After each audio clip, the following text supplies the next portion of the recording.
One big difference between us and the other, I'm not saying anyone else who is not an Indian or a Hindu. Because there are people in Nepal who are not Indians. There are people in Africa who follow their indigenous traditions. There are people in Japan who follow, for example, the Shinto dharma, Shinto tradition. They are followers of Sando tradition in Korea. They are and others who are our friends. I'm not talking about that when I say other here. Other means those ideologies and communities, ideologies mainly, who have a thought system which is radically not just different but diametrically opposite to how we think. Because, for example, if you were to go to Japan, now you might be bewildered with the diversity and how different that tradition is. The language is different, the food is so radically different, the people look different, they speak a language which we do not even understand a single word. But one thing is universal and we understand, they will also go to a temple. There might be a murti and not a murti. We might not know who that deity is, we might not know who that god is, we might not know all the rituals what are happening there, but we'll understand that they are worshipping the divine and they have managed to, uh, you know, create forms of that divine in which is relevant to their society, which is relevant to their culture, and we respect that.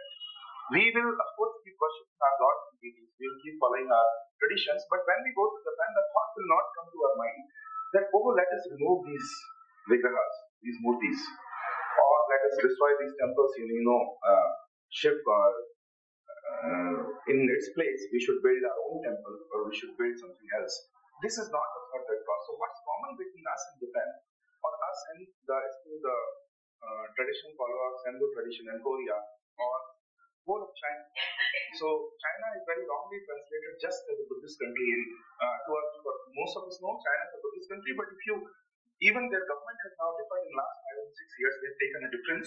If you go to Wikipedia and if you check their religion, the demographics, they will say Chinese religion, Chinese ancestral religion. And they will mark as 80 to 90% of Chinese following that. So China also has an dharma of their own dharma, their own gods, their own deities, 80-90% of that. Of course, no Chinese will say we do not respect Buddha. Because which Hindu will say we respect Buddha? There might be some fanatic, that's okay. But they are less than 1%, less than 0.1%. If you ask most of the Hindus, they will say, of course, Buddhist in certain cosmologies is also considered an avatar of Sri Vishnu. So, that alone, respect him greatly. But does that make us not Hindu? No, because we can worship Buddha in the same puja in our home, in which we worship our own gods and deities. There is no fight between in that sense in any of our deities. So that is the common, that is the universal. There are other people, other nations, other countries which are exactly like us. Sri Ram Sarupji, when he wrote one of his greatest works, The Word of Revelation, in that he said that the responsibility of Hindus is not just to fight and preserve their own tradition. The responsibility of Hindus is to rise up, become so strong that they spread a Sanatan umbrella all over the world and help the dead traditions come back, so that their deities and their traditions come back and they become alive again. This is the responsibility that he gave, a great thinker, one of the greatest in my view, to come out from India, from Bharatvarsh in last century. This was the goal that he gave us. Now, what about the difference between us and the other which is not like us? The monotheistic religions, which think they are also called by Sri Rajguru historical religions. In that, you would also include Buddhism because it is supposed to have started from the Mahaparinirvana or the Udesh of Buddha. So it's historical in the sense that it is supposed to have started on a certain date or at least from a certain arena. But the main historical religions, or the main, we also call them Semitic religions, but the most universal and after, as Siddhartha Goel said, another great historian, great thinker of our time, he called them prophetic monotheism because what is central to them? They have a prophet or prophets or one prophet, and monotheism is not worship of one deity. Monotheism is the worship bhi nahi kahenge. It's not exactly worship. It is following, believing in one form of one deity. Not even other forms allowed. In most of their history, actually, even Christianity did not portray Jehovah. Their God is the biblical God Jehovah, and he is not portrayed at all. Just like Allah is not supposed to, be drawn or imagined also. So Jehovah was also supposed not to be there. So what about that tradition in ours? There are many differences, and I have taken an entire chapter, which is a long chapter, the fundamentals of prophetic monotheism. I will not go into all of that, but one significant difference between us and them, between us and the other, is that we are a society which is a practice-based society. They are a belief-based society. Now, how is that difference? Because I will take a quote of Ali brothers, the so-called freedom fighters. They said about Gandhi, one of them, when they were asked about Gandhi, and they said, Islam teaches me, and he quotes a particular verse in Quran. He says, Islam teaches me that even if Gandhi is the best Hindu, he will still be worse than the worst Muslim. So what is he doing here? He's saying that belief is more important than action. How do we judge? How do we judge ourselves and others? That whether a person is good or bad, or whether an action, even not individuals, whether he has done good deeds or whether he has done bad deeds. That's how we judge. That's how we imagine that everyone should. But that's a great fallacy, because I call that Hindu well mentality, and we are 1 billion, so our well is so big that we meet other sects and we think that just like Vaishnavas behave to Shavas, Shavas behave to Shaktas, Shaktas behave to Vaishnavas, so would every other sect, tradition in the world, mistakenly called as tradition in the world, would be. But that is not true. Another very significant distinction between us and them, and how we are a practice-based society and they are a belief-based society, is that the central tenet of Christianity is what? That man, first of all, you have to believe this. You cannot shut. You cannot not believe. First is that man is a sinner. Now, this concept doesn't sound right to Hindu. Sinner, of course, we have done some bad things. Everyone does. That's why we are born. Prarabdha means that we have done some good and bad, a mixture of good and bad things. So, like nobody who's alive today has done no bad thing. ऐसा तो होता नहीं. We have all done some bad things. But that doesn't make us a sinner. It means that it's not like we are born to sin only. We do good deeds also. So we are just like we do not call ourselves do-gooder. So it doesn't make any sense to call ourselves sinner. Because what happens is that when you call that, what is their meaning of sinner? Which means that you cannot escape sin. You are a sinner. How? Because in biblical history, Adam sinned against the commandment of God. And what was his sin? And many version, he tasted the forbidden fruit. The fruit comes later. It's not in the Bible.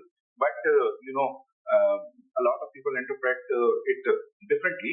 But he disobeyed Jehovah. He disobeyed God and agreed with Eve, the the first woman, as they say. And so he disagreed. So, because he is the ancestors of all human beings, and because he sinned, so we are born sinners. This is a central belief we have to literally believe in it. Now, why is this so? Adam sinned. So somebody else sinned for us. This concept is so alien to us. How can somebody else do papa on our behalf? Like, papa has to be done by us, just like one has to be done by us, but somebody else sinned for us. So outsourcing of sin. Somebody else sinned for us. Now what happens? Now somebody else came and saved us. That is Jesus. So Jesus is the savior. Just like man is a sinner, Jesus is the savior. Savior in that sense, and we are not allowed to save ourselves. There is no way in which we can save ourselves without Jesus. You have to accept Jesus as your savior. And this is the terminology in which they talk when they convert. They say he has accepted, or certain Vivek has accepted Jesus as his savior, which means he has started believing in the dogma that man is a sinner and Jesus has saved. So sinning is also outsourced, saving is also outsourced. What do we do here? We sign declaration that we declare our trust in Jesus Christ, the Son of God, and all. That's all we can do. हम केवल चलान पर sign कर सकते हैं. हम और कुछ नहीं कर सकते. It's not in our hands. How is our system different? Here, nobody else is going to come save you from whatever karma you have done.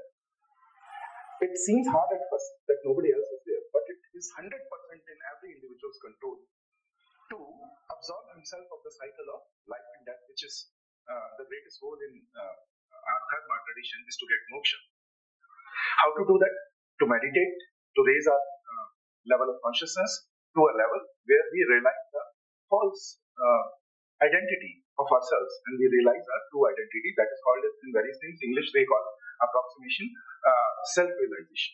So in that, entire agency of saving ourselves is with the individual himself or herself. He does not have to look outside. In fact, this is so deep that in also the scriptures in popular language also, I come from Madhya Pradesh. There was, you might have heard about him, there was a famous singer, folk singer, Kumar Gandhar, and he has sung very beautiful devotional bhajans about the greatest spiritual truth.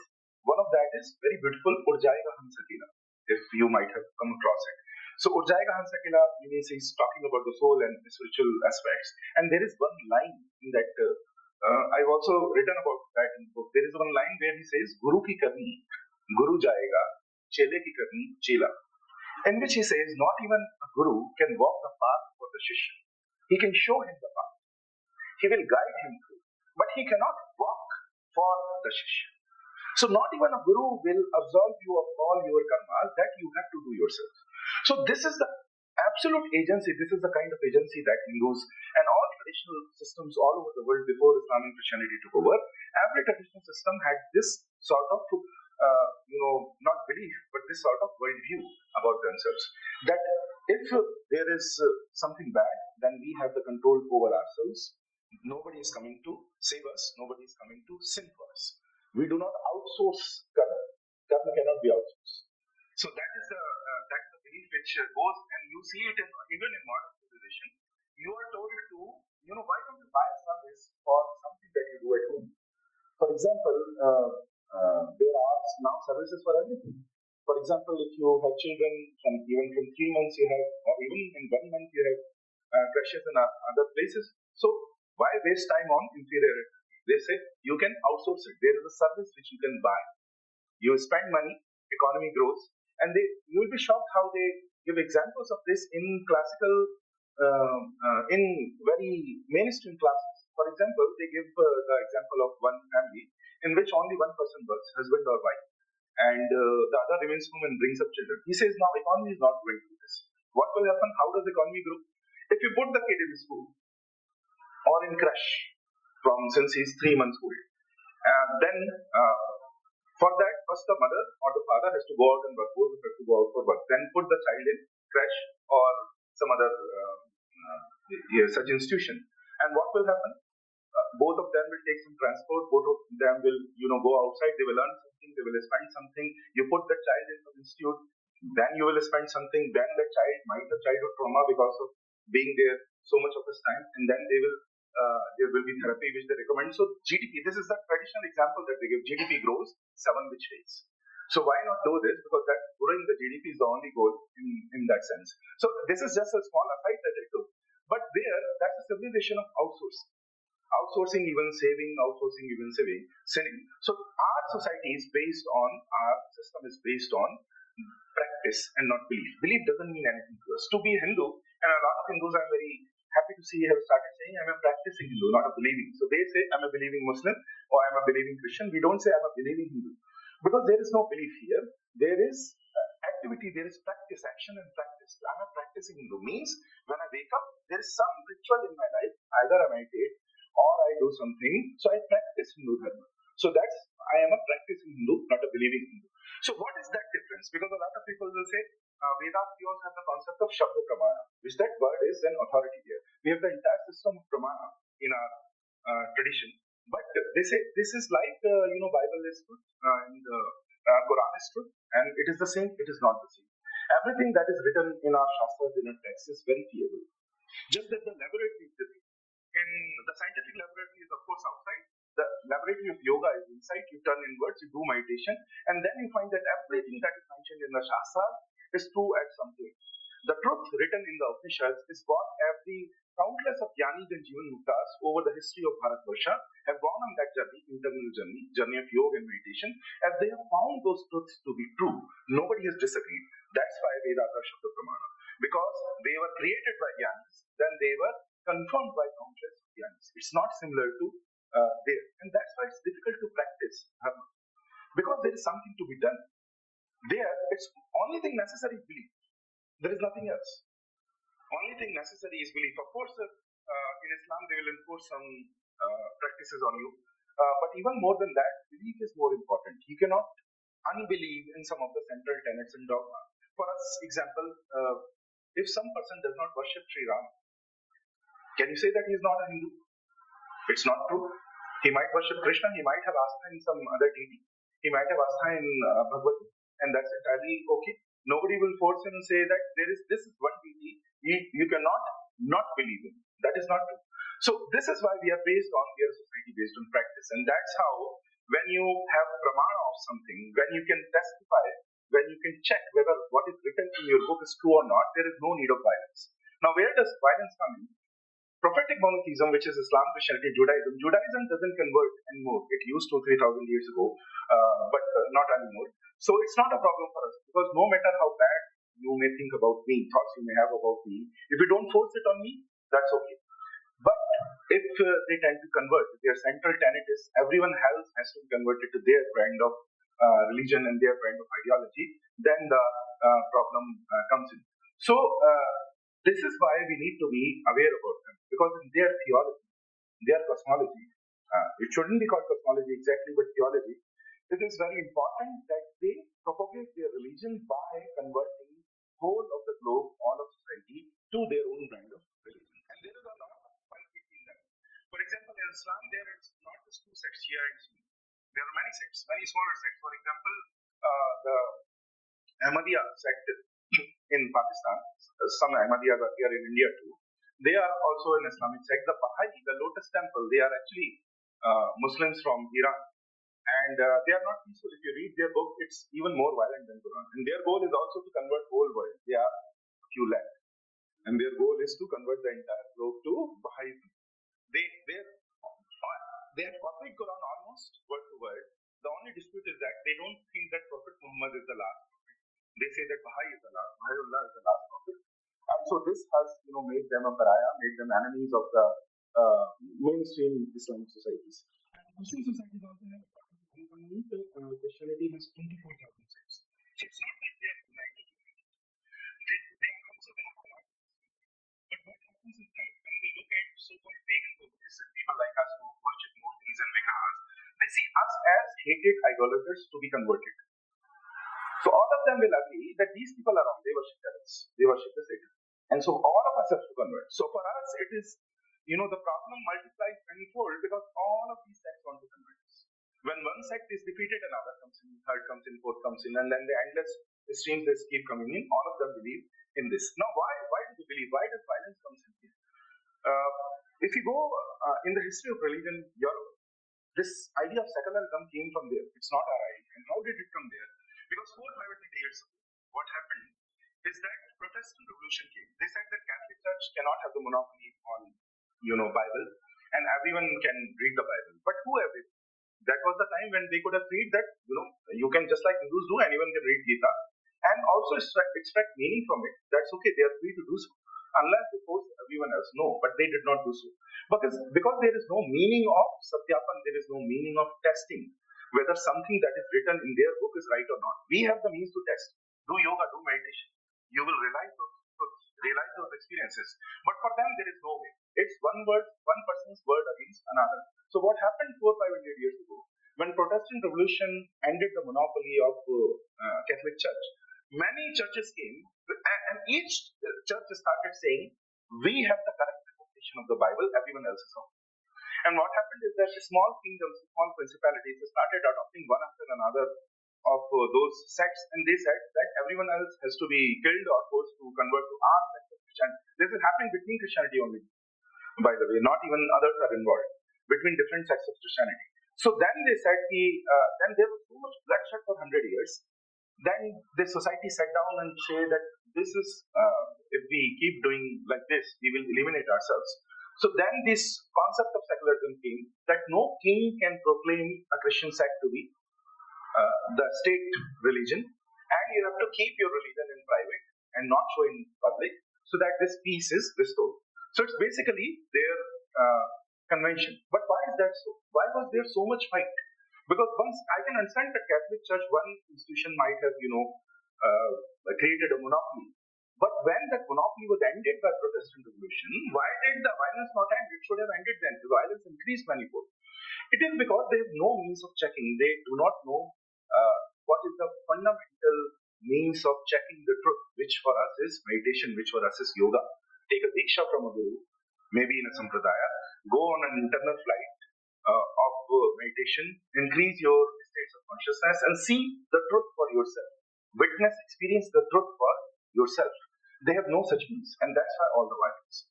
So all the traditions which focus on action, focus on practice, they are dharma. All the ideologies which only focus on belief, they are not dharma. That is why religion is not dharma, dharma is not religion. That translation has confused Hindus to such extent that we have created a society where we completely unaware of which are the ideologies that want to prey upon us. For example, allowing monotheistic religions in this country to propagate yourselves is like saying, and when Hindus have no idea that there is something like religion, they think it is another sect. What do most Hindus believe? एक और पंथ है, just like Vaishnavism, because of their own history, Vaishnavas are very particular about their own, deity and own way of worship. But they will never think that Shaivites have to be killed or converted to Vaishnavas. Similarly, the Shaivas will not do that or any other sect, and this is their experience. So they think that it is another sect. But when this translation happened of religion to dharma, that was the greatest damage that we did to our country. Because here, when constitution allows you, it is like saying that prey and predator have equal right to eat each other. That lion and goat are equally allowed by this book, by constitution, to eat each other. We all know what will happen. Because the goat has no means to eat the lion in that sense. We do not have the concept of conversion as of today, as of now. But they do. We do not have the belief that others have changed to my, persuasion. They do. And that's why it has become very dangerous. That's why a lot of our thinkers like Rajendra, before him, great followers like Sitaram Goyal, Sri Ram Sarupji, Swami Dayanand, Swami Vivekanand, Sri Aurobindo, tried to awaken the society about threats and dangers that it faces. Even today, we have many of these dangers, the same but more also.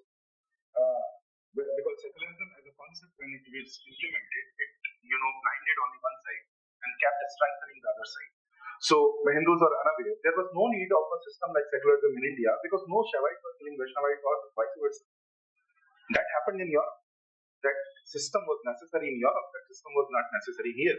But when we implemented, we back projected that our society might also have had such problems. That's why it is necessary. Today's Hindus, most Hindus think, as secularism nahi hoga, we'll kill each other. That's not so. That is not how it is. So you gave a wrong impression in the society that this is true. That's why it is necessary to know about our own selves, who we are. Some of the most fundamentals, I am not going very deep into it, but to just repeat in 1 minute or so, karma, the idea of karma, prarabdha, punerjan is very central to all Hindu sects and all of our traditions. That all of Hindu cosmology depends on this. This is not a belief; it's an axiomatic truth. Axiom is something which exists but which you cannot prove through rational methodology. Science also depends on a lot of axioms. Theories can be proven, axioms cannot be proved, but they exist and you can see its effect, you can experience its effect. So similarly, there are some axiomatic truths in Sanatana Dharma. Karma, prarabdha, punarjan is that. And then there is this concept of Rita, Rena, and Dharma. Rit is the cosmic order, and Ren is cosmic order creates a debt on us. For example, when we are born, we cannot eat or relieve ourselves. Our mother, our father, our family does that for us. That creates a Rena on us. So they have listed 5 kinds of Rena: Deva Rena, Rishi Rena, Pitra Rena, Nar Rena, Bhuta Rena. So you have to, our kartavya, our duty is decided by when you pay back Rena, that is dharma. What is your dharma? That being this person, what is my duty towards all of these in these 5 spheres, in these 5 dimensions, that will decide my kartavya, and that is what it means to be a Hindu in this era. So these universals we need to know, because in independent India, in 2020, NEP, National Education Policy, for the first time Indian government introduced Indian knowledge system, and in that actually some knowledge of dharma, some knowledge of our own culture and dharma and tradition is being reintroduced into curriculum. Otherwise, we were brought up on with blank, no knowledge of our own dharma, our own culture. And while monotheistic communities had their own parallel systems, where they kept, educating their children in their own, we will not call it traditions, conventions, and religions and ideology, but we were not able to do so. That's why it's important to us. Why Shatru, people ask? Because an ideology which says it's a stated goal to destroy your society and your dharma, it's very commonsensical to believe that it is true. The Quran and the Bible declare that it is a very virtuous act to destroy vigrahas, destroy temples, and other gods. They are devils, they are forms of Satan, and so it is imperative to destroy them. Any ideology which springs from that Shatru Bhumi, it's very commonsensical to consider it a Shatru. Our society needs to know more about them. Our society needs to know about their own fundamentals, and that's why I thought of writing this book. Thank you so much for patiently listening to me on this topic. I tried to keep it short. If there are any questions, comments, they are most welcome. Thank you. Thank you so much.